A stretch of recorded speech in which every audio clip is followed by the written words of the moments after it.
Okay, so last day, a while ago now, is we started talking about multiplying fractions. And the rule was, if we want to multiply fractions, we multiply the tops together, that gives you a numerator. You multiply the bottoms together, that gives you your denominator. Right?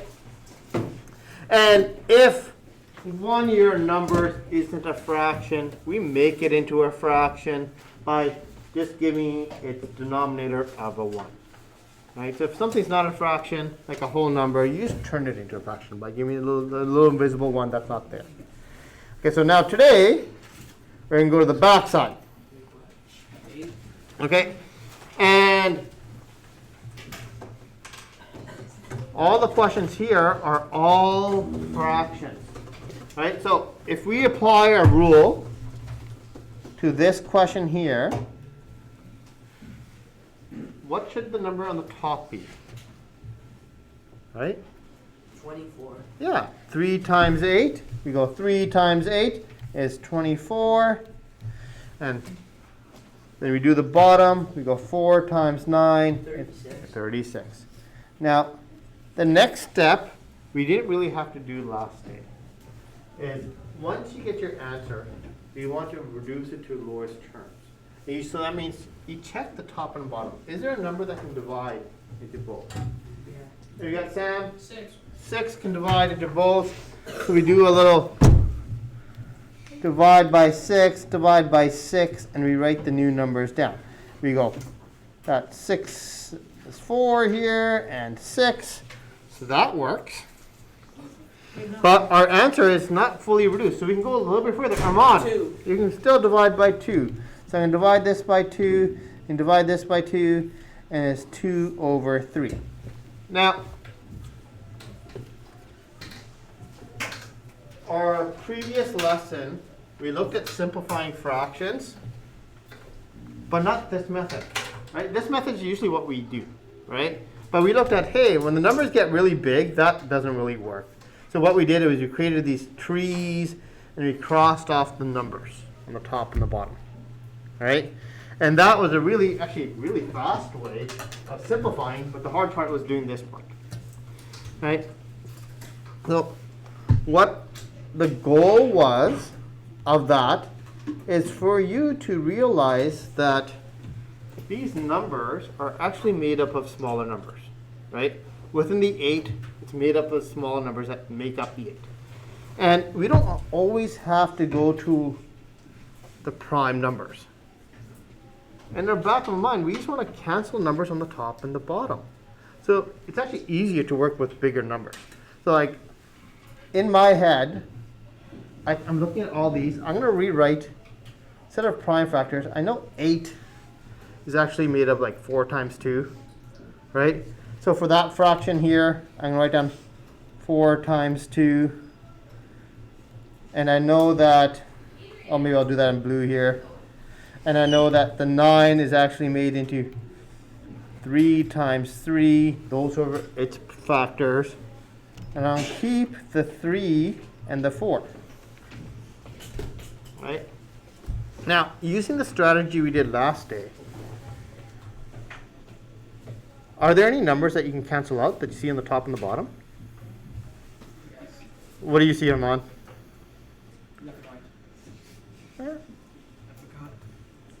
Do you see anything that's the same on the top and the bottom that can be reduced, simplified? No? I see a 3, 4, and a 2 here, and I see a 3, 3, and a 4 here. Now, it doesn't matter that that's on a different fraction. It's all a multiplication symbol all the way across this. Yes? 3 and 3. So we have a 3 here and a 3 here that can be canceled out. And a 4 and a 4. And we have a 4 here. Oh, maybe I'll do orange. And a 4 here. And what we have left over is a 2 and a 3. Right? And this is sort of what we did last day. Sort of breaking down the prime numbers, we did into bigger numbers. Right? Which guarantees you to get to the smaller one with a little bit less effort. Or maybe not effort's the right way, less brain power.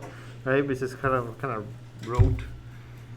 So the method that we're actually going to do this is neither one of these. We're going to combine both of these together.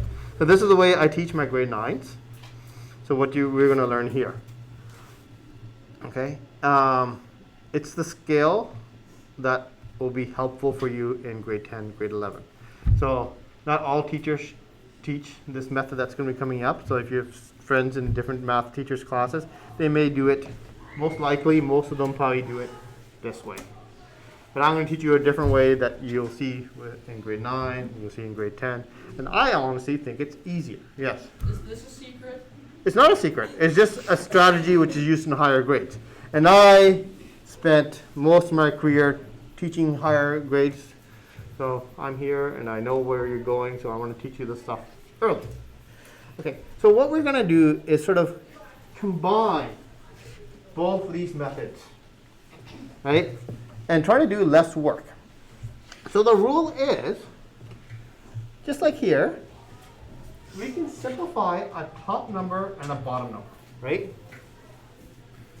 We look for a number that can divide top and bottom. So we're going to look here. And we go, let's make a little side notes. So we can compare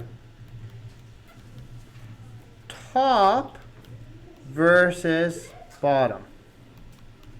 Right? And I'm going to draw a little diagram. I'm going to draw 2 brackets with some fractions on it. And we go, okay, we can simplify those 2 numbers. See if a number can divide into a top number and a bottom number. Right? And we're allowed to use a calculator for that. Right? So, looking at this really massive thing. Now, the strategy we're going to use is, the problem with this method here is often when you multiply all these things, we end up with a really big number here and a really big number there. That becomes really hard to simplify at the end. Because you're going to try divided by 2, divided by 3. Trying to figure out what to divide by becomes really hard. Problem with this method here is, not that it's hard, it just takes a lot more work trying to write out those factors. So we're going to combine both of those together. So looking at this, we're going to go through every single fraction. 3 over 4.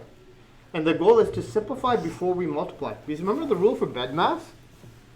Division and multiplication are tied steps. It doesn't matter what order they do go into.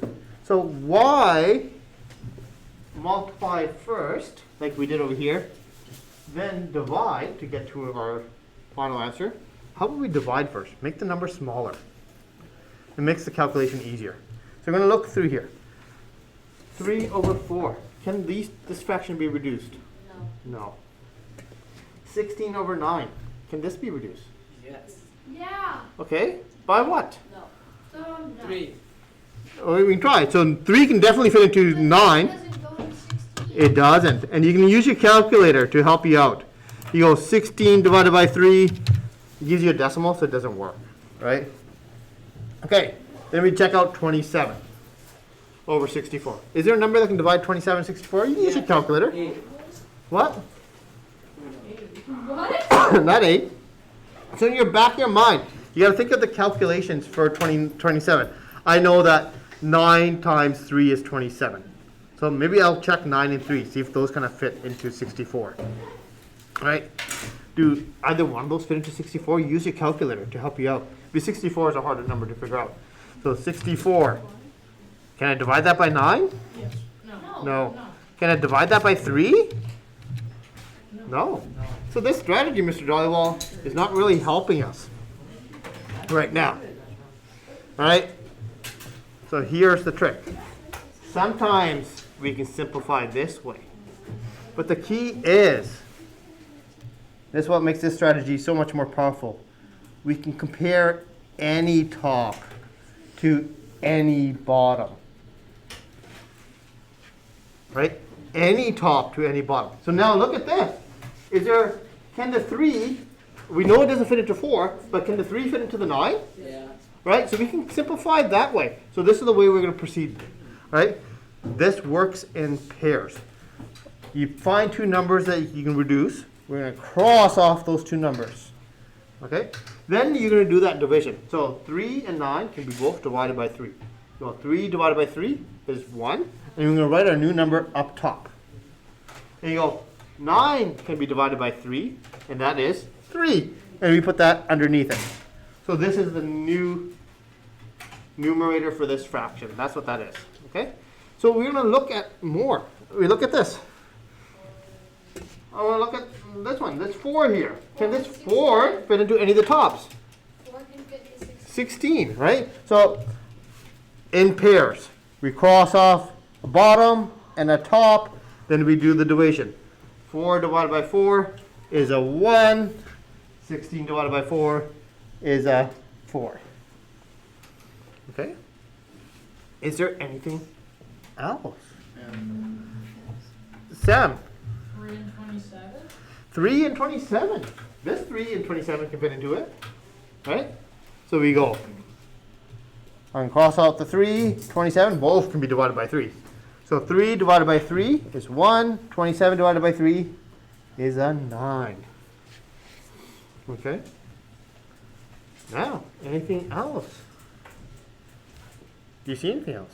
I see something. Ariana? 64 and 4. Yep. What number? 16. Sorry? 16. No, 16 can't fit into 4. No, but like, no. Oh, 4 like can go. 64. Both of them can be divided by 4, yes. Yeah.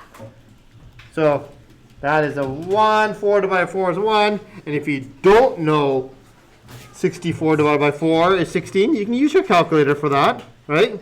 64 divided by 4, 16. Yeah. Okay.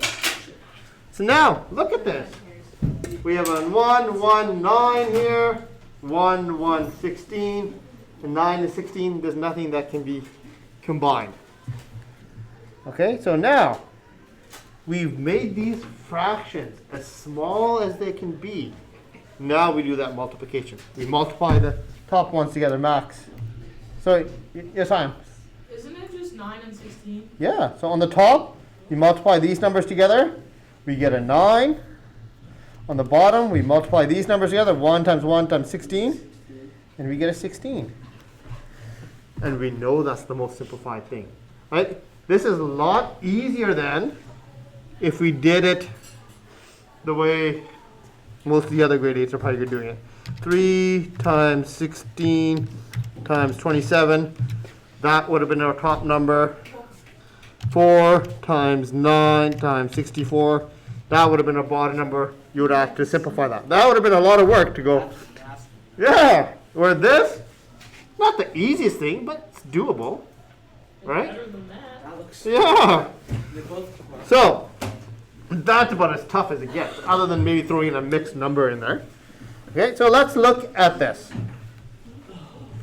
That's what we're going to do with these examples here. We're comparing tops to bottoms, right? You go top, bottom. Try each fraction first, and then we can do crosswise. Can 1 and 8 be simplified? No. Can 2 and 3 be simplified? Do you see any cross simplifying that can be done? 8 and 2. Yeah. Both can be divided by 2. So you cross them off in pairs. We go 1 and 4, right? And that looks like about it. So now we just multiply. Multiply the top. 1 times 1 is 1. Multiply the bottom. 4 times 3. 12. Okay. Let's do B here. Any simplifying you see? Sorry? 2 and 4. 2 and 4. And max, how can they be done? Both divided by? Multiplied by 2. Divided by 2, right? Divided by 2. So that gives me a 1, that gives me a 2. On the top, we got a 2. On the bottom, we've got a 5. Right? Good. You guys seeing this, right? Yeah, makes sense? Right? Yeah. No? I'll come and help. Okay, looking at this one. 9 and 3 and 8 and 4. Yeah, so we're going to do it in pair. We're going to do 9 and 3 first. I'm going to slow this down. There's a couple of people still don't see this. So those two can be divided by 3.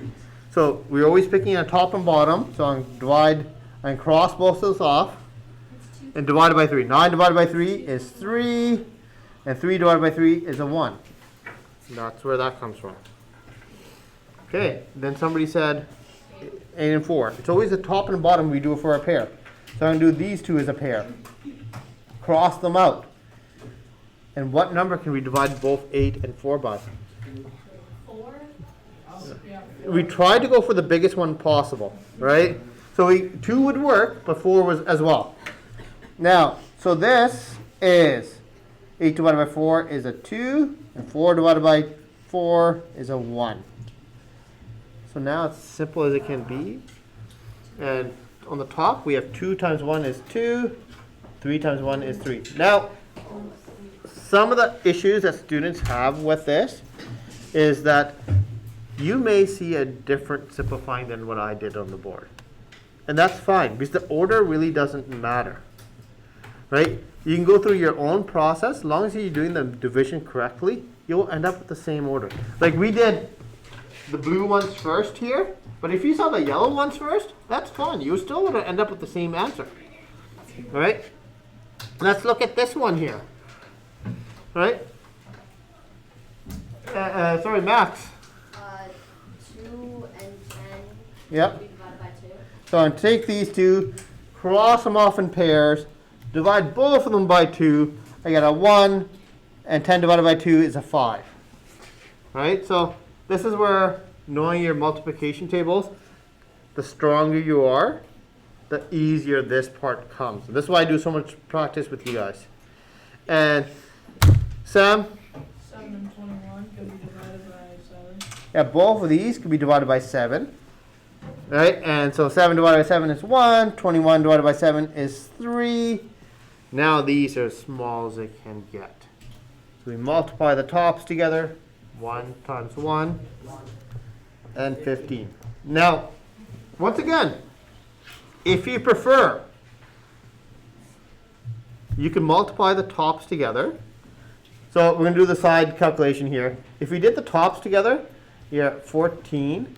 The bottom would have been 210. 10 times 21. Then you could simplify that. So these will typically be 2-mark questions.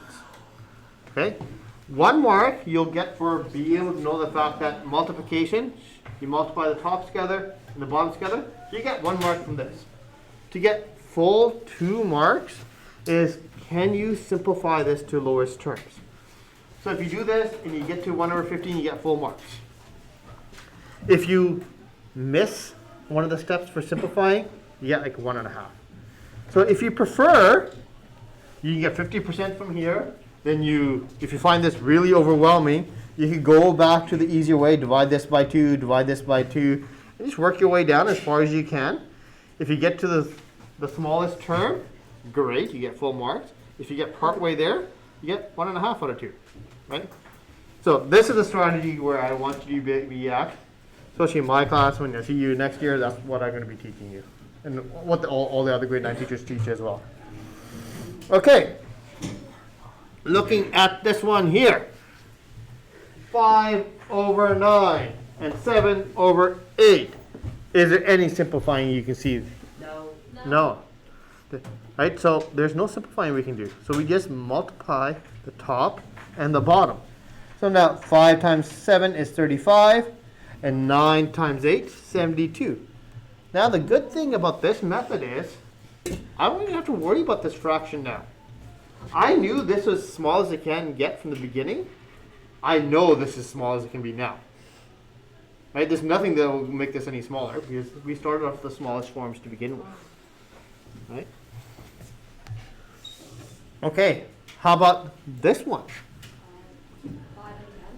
5 and 10 are pairs, top and bottom pair. What can they be divided by? 5. That's a 1.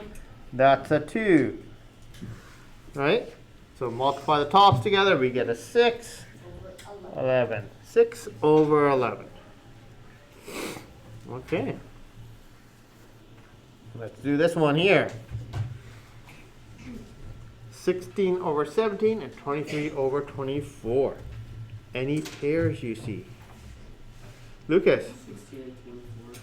And what number can go into both of those? 8. divide both of those by 8. 16 divided by 8, yes? What's the one before? Like we were doing F and then. Oh, I just did this F? Yeah? Oh, I did get right. Okay. I did it before and then I thought I was behind. No. Okay. So we're dividing this by 8. That would be a 3. Okay. Now, any other simplifying we can do? No. See, if you know some of your prime numbers, especially up to your 20s, 17 is a prime number. That can't get any smaller. 23 is a prime number. That can't get any smaller. Right? So everything's a prime number. Nothing can get any smaller than that. So all we do is just multiply now. 2 times 23 on the top 46. is 46. And we have 17 times 3. You can use a calculator for this, right? 51. It would be 51, yeah. 51. That's it. Yeah, I already thought Yeah. Okay. Next one. 5. For somebody who hasn't spoken up yet. I'm trying to see somebody else. You've spoken up. Is anybody else? Here. Griffin. Oh. 20 and 16 can both be divided by 4. Yeah, 20 and 16 can be both divided by 4. So I can cross both of these out, divide them by 4. 16 divided by 4 is 4. 20 divided by 4 is 5. And 5 and 30 can be divided by 5. 5, yeah. And good. Now, sometimes students make a mistake and they cancel out a 5 and a 5 like this. You can't do that. So always the top versus the bottom.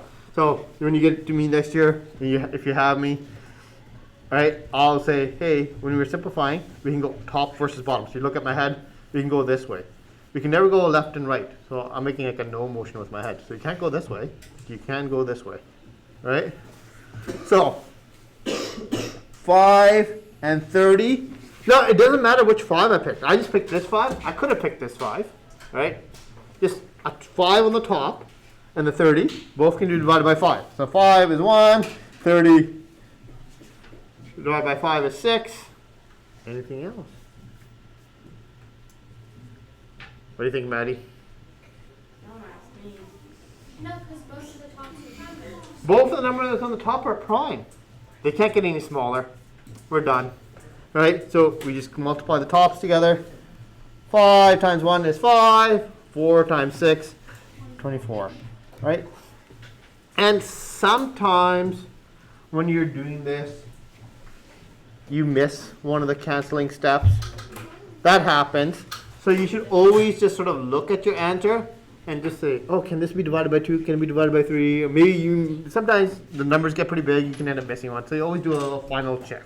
Because you can always divide at the end as well. Right? Okay, I think we will stop there. We won't do the word problem, so I'm going to give you some time.